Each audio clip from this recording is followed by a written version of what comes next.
हाँ बच्चों, कैसे आप सब ठीक हो ना। तो आज के इस वीडियो में हम टॉपिक कंटिन्यू करेंगे। मैं बता दूं, हमारा एक्सरसाइज चालू है 7.3 लीनियर प्रोग्रामिंग प्रॉब्लम्स का। अब 7.3 का ऑलरेडी मैंने एक लेक्चर लिया है, एक क्वेश्चन लिया था। ओके, 15-16 मिनट का वीडियो बना था, तो वो क्वेश्चन मैंने पढ़ाया था, उसको ही कंटिन्यू करते हैं अपने नेक्स्ट क्वेश्चन से। ओके, तो सबसे पहले बता दूं, जो भी स्टूडेंट्स ये वीडियो देखने आ रहे हैं तो प्लीज़ उनसे गुजारिश है, पहले लेक्चर 1 का वीडियो देख लीजिए, 7.3 का लेक्चर 1 का वीडियो देख लीजिए, उसके बाद ये समझेगा, क्योंकि मैं उसमें कंसेप्ट बता चुका हूँ इसमें करना क्या है। ओके, वापस इसमें रिपीट नहीं करने वाला मैं। ओके, तो ध्यान से देखो। सबसे पहले क्वेश्चन क्या बोलता है, देखो मैं बता दूं, हमारा एक्सरसाइज 7.4 था सॉल्व द एलपीपी, मैं ऊपर से बता रहा हूं। अब 7.3 है फॉर्मुलेट द एलपीपी। फॉर्मुलेट माने एलपीपी की फॉर्म में लाओ। देखो जैसे दिया रहता है मैक्सिमाइज, फिर सब्जेक्ट टू दिया रहता है ना, उसको बोलते हैं फॉर्मुलेट। तो क्वेश्चन को स्टार्ट करते हैं सॉल्व करना। ओके, ये पूरा क्वेश्चन है, ये ब्रैकेट भी क्वेश्चन में ही दिया हुआ है, ये मैंने खुद से नहीं बनाया। ओके, स्टार्ट करते हैं। क्वेश्चन क्या बोला, देखो अ कंपनी मैन्युफैक्चर्स, एक कंपनी है जो कुछ उत्पाद करती है, मैन्युफैक्चर्स करती है। किसका? 2 types of chemical A and B. अब मैंने आपको बताया था कभी भी 2 टाइप आ गया तो हमेशा उसको एक्स मानने का। ओके, लास्ट वीडियो मैंने लिया था, इसमें ये बता रहा हूं कभी 2 टाइप, कंपनी 2 टाइप के केमिकल बना रही है, कंपनी 2 टाइप के प्रोडक्ट बना रही है, एक कारपेंटर है 2 टाइप के सामान बना रहा है, टेबल कुर्सी। तो 2 टाइप जो भी आएगा उसको हमेशा मानना है आपको एक्स और वाई। आगे पढ़ने की जरूरत नहीं है, सिंपल यहीं रुक जाने का, लिखने का लेट एक्स एंड वाई क्या, chemical A and chemical B. तो लिखने का B number of units of क्या, केमिकल ए एंड बी। अब यूनिट्स क्या होता है, जैसे कोई भी सामान की क्वांटिटी होती है, तो यहां पर केमिकल ए केमिकल बी जो बना रहे हैं वो कितना क्वांटिटी बना रहे हैं हमको पता नहीं है, तो अपन ने क्या मान लिया, एक्स। मान लो 100 kg बना रहे हैं तो 100 क्वांटिटी होगा इसकी, 200 kg बना रहे हैं 200 क्वांटिटी होगा इसकी। तो क्वांटिटी मुझे पता नहीं है, तो मैंने केमिकल ए को क्या मान लिया, एक्स, और केमिकल बी को मैंने क्या मान लिया, वाई। तो यहां लिख देने का रेस्पेक्टिवली। ओके, तो टेबल में जरा फिलअप करते थे, ये टेबल में 2 वैल्यू दिया है आपको, एक केमिकल दिया है और एक आरएम दिया है। आरएम का मतलब रॉ मटेरियल। आगे बढ़ते समझ जाएगा। A company manufactures 2 types of chemical A and B. Each chemical यानी दोनों जो केमिकल है उनको बनाने के लिए रिक्वायर्स 2 रॉ मटेरियल्स। अब रॉ मटेरियल्स क्या होता है, कोई भी चीज को बनाने के लिए जो सामान लगते हैं उसको बोलते हैं हम लोग रॉ मटेरियल। जैसे कि आप लोग का बेंच है, स्कूल क्लास में बेंच रहता है, उसको बनाने के लिए क्या क्या चाहिए, प्लाई चाहिए, लकड़ी चाहिए, खिल्ले चाहिए, रॉड चाहिए, ये सारी चीजें लगती है, पेंट मारना पड़ता है तुम्हारा। तो ये सारी चीजें क्या होगी, इसकी रॉ मटेरियल हो गई। तो वैसे ही केमिकल ए और बी बनाने के लिए कितने रॉ मटेरियल की जरूरत है, 2, जिनका नाम है पी एंड क्यू। तो आप देख सकते हो टेबल में दिया है आपको, एक केमिकल दिया है ए और बी, और रॉ मटेरियल दिया है पी और क्यू। अभी अंदर वैल्यू क्या है सुनो, जो ए केमिकल है, सुनो ए केमिकल की बात कर रहा हूं, ए केमिकल के लिए पी कितना लगेगा बनाने के लिए, 3। यानी अगर केमिकल ए बनाना है मुझे रॉ मटेरियल पी कितना लाना पड़ेगा, 3। अब वो 3 ग्राम हो, 3 केजी हो, 3 टन हो, मुझे पता नहीं। ओके, एक केमिकल बनाने के लिए क्यू कितना लगेगा, 2। सिमिलरली यहां पर बी केमिकल बनाने के लिए पी कितना लगेगा, 2, और क्यू कितना लगेगा, 5। लास्ट में आपको दिया अवेलेबिलिटी। अवेलेबिलिटी माने क्या है, देखो अभी कंपनी में सामान बन रहा है, सॉरी कोई प्रोडक्ट बन रहा है। अब प्रोडक्ट किससे बनता है, रॉ मटेरियल से बनता है। अभी रॉ मटेरियल हमारे पास क्या होना चाहिए, अभी कंपनी में कोई भी सामान हम बनाते हैं तो सबसे पहले हम लोग क्या करते हैं, रॉ मटेरियल खरीदते हैं, उसके बाद सामान बनाते हैं।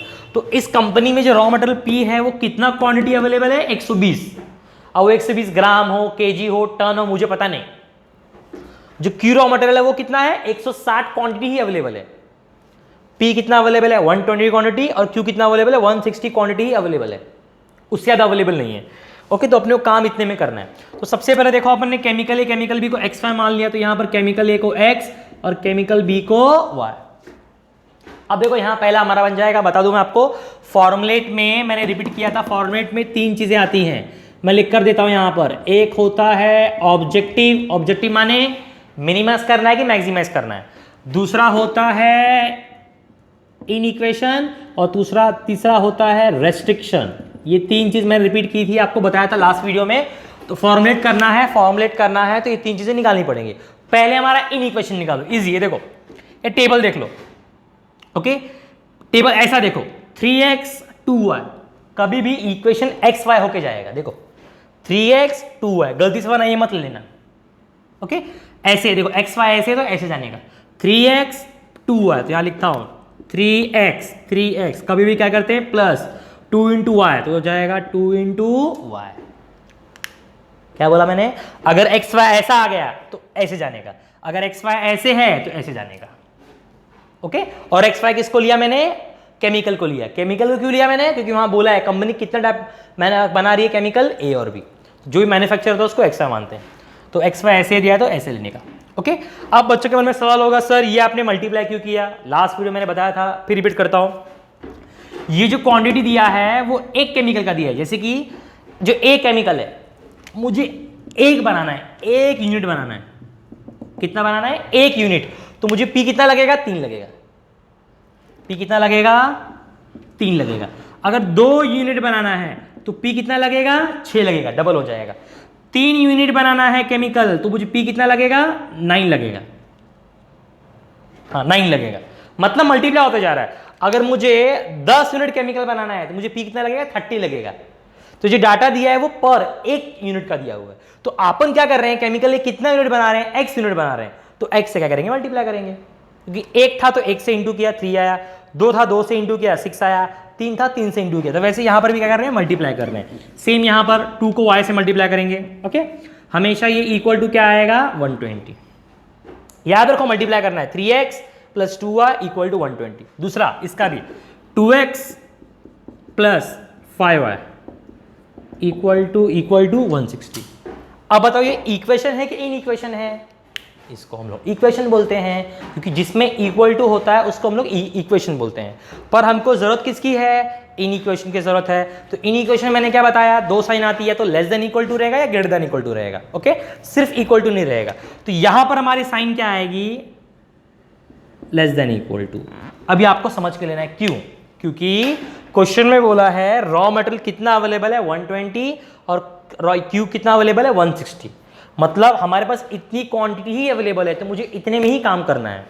एग्जांपल हमने को फंक्शन रखा तो हमने 100 बंदों के खाना बनाए, हमने 100 बंदों का खाना बना के रखा है। हम इनवाइट कितने लोग करेंगे, क्या 100 लोग करेंगे, हाँ हमने 100 बंदों खाना बनाया है इनविटेशन के लिए तो हम 100 बंदों को ही इनवाइट करेंगे।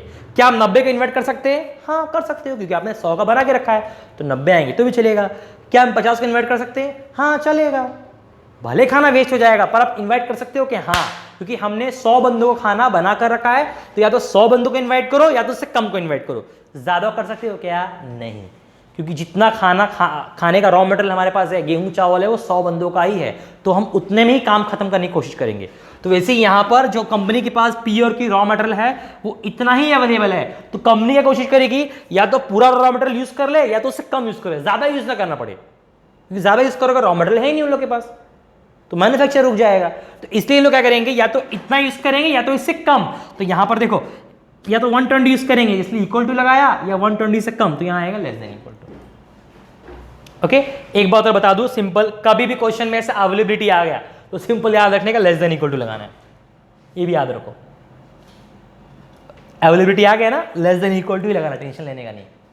तो ये हमारा हो गया इन इक्वेशन, मैं टिक मार्क कर दे रहा हूं। नेक्स्ट है हमारा रेस्ट्रिक्शन। रेस्ट्रिक्शन के लिए मैंने सिंपल बताया है, आपको आंख मूंद के ये लिख कर आना है। मैंने आपको लास्ट वीडियो बताया था, ये बिंदास लिख कर आना है। क्यों लिख कर आना, रिपीट कर रहा हूं मैं, क्योंकि एक्स और वाई मतलब क्या है, क्वांटिटी, और क्वांटिटी कांट भी नेगेटिव, क्वांटिटी कभी नेगेटिव नहीं होता, या तो 0 होगा या 0 से बड़ा होगा। 0 होगा इसलिए इक्वल टू लगा है, 0 से बड़ा मतलब ग्रेटर देन लगा है। ओके तो हमारी 2 चीजें हो गई हैं। तीसरा बचा ऑब्जेक्टिव। ऑब्जेक्टिव मतलब क्या करना है हमको, मैक्सिमाइज करना है कि मिनिमाइज करना है। देखो यहां दिए है मैक्सिमाइज करना है। कंपनी को सामान बना रही है तो क्या चाहिए, प्रॉफिट चाहिए। कैसे प्रॉफिट चाहिए, मैक्सिमाइज। ओके तो आगे देखते हैं अपन। तो यहां तक पढ़ा था अपन ने, हाँ नहीं वहां तक पढ़ा था, सॉरी यहां तक पढ़ा था। अब रिपीट करते हैं क्वेश्चन, देखो आगे। The company gets a profit. अब कंपनी सामान बना रही है केमिकल ए और बी, अब उसको मार्केट में बेचेगी तो उसको क्या होगा, मुनाफा होगा। तो company gets a profit of ₹350 and ₹400, यानी 350 प्रॉफिट और 400 किस क्या करके, बाय सेलिंग ईच, यानी हर एक यूनिट सेल करने पे। कौन सा केमिकल, ए एंड बी, मतलब 350 प्रॉफिट हो रहा है ए केमिकल बेचने पे और 400 हो रहा है कौन सा केमिकल, बी केमिकल बेचने पे। ओके तो बताओ टोटल मुनाफा क्या होगा। सिंपल है, हम लोग मुनाफा निकालेंगे, कैसे करते हैं, मैं लिख कर दिखा रहा हूं यहां पर, देखो प्रॉफिट ऑन ईच, क्योंकि ईच बोला है ना यहां पर, ओके पूरे का नहीं, ईच है, each unit of chemical A, chemical A का हर यूनिट बेचेंगे तो कितना मुनाफा होगा, 350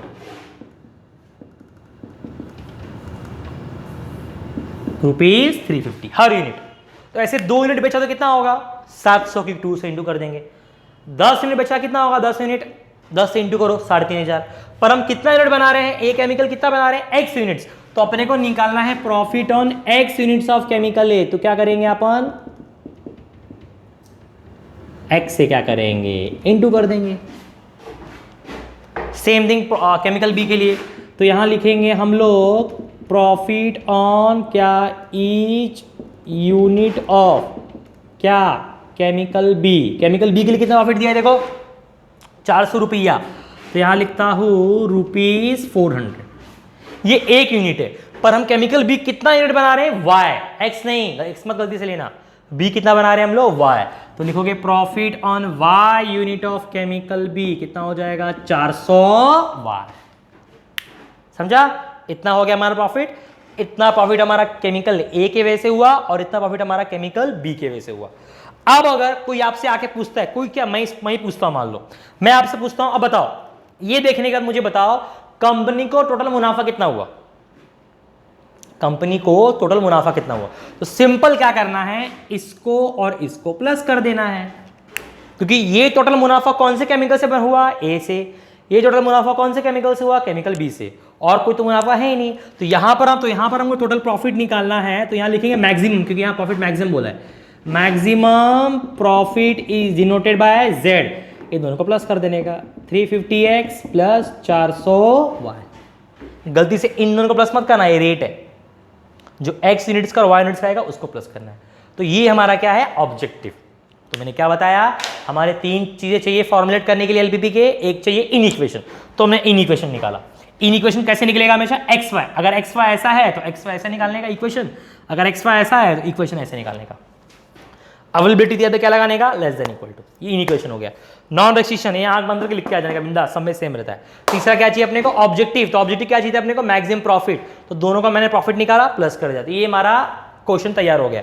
लेकिन इसको प्रॉपर ऑर्डर में अरेंज करना पड़ेगा, तो यहां पर लिखता हूं मैक्सिमाइज प्रॉफिट, फिर क्या लिखते हैं लास्ट में, क्वेश्चन कैसा रहता है, सब्जेक्ट टू, ये आपको पता होगा, क्वेश्चन यही छाप देने का ये पूरा, क्या हो जाएगा 3x plus 2y less than equal to 120, 2x plus 5y less than equal to 160, और दूसरा है x greater than equal to 0, y greater than equal to 0। ये आपका देखो, एक्चुअली आपका आंसर ये, इसको बोलते हैं फॉर्मुलेट। ओके, इतना करने को एग्जाम में आपको 3 to 4 मार्क का समय आएगा। अब मैं बता दूं आप लोग को, अगर यही क्वेश्चन बोला रहेगा सॉल्व द एलपीपी, तो मैंने पहले कराया था ना, इतना करने के बाद डब्बा बनाओ, कोऑर्डिनेट्स निकालो, रीजन निकालो, शेडिंग करो, फिर पॉइंट्स निकालो, ऐसे करना पड़ेगा अगर सॉल्व करने आया तो। ओके, लेकिन फॉर्मुलेट करने आया तो इतना ही करना है, वरना कोई बच्चे को डाउट रहेगा सर फॉर्मुलेट बोला है आगे सॉल्व ही नहीं कर रहे हो। फॉर्मुलेट बोला इतना करना, सॉल्व बोला पूरा करना, लेकिन जो इस तरह क्वेश्चन रहते हैं वो फॉर्मुलेट तक ही आते हैं, बहुत कम चांस है इनका सॉल्व पूछने का। ओके, तो आज के लिए इतने, क्योंकि क्वेश्चन बड़े बड़े हमारे, टाइम थोड़ा बढ़ जा रहा है, तो एक एक क्वेश्चन लेके कंप्लीट करेंगे एक्सरसाइज हम लोग। ओके, इतना कॉपी कर लो, मिलते हैं नेक्स्ट वीडियो में।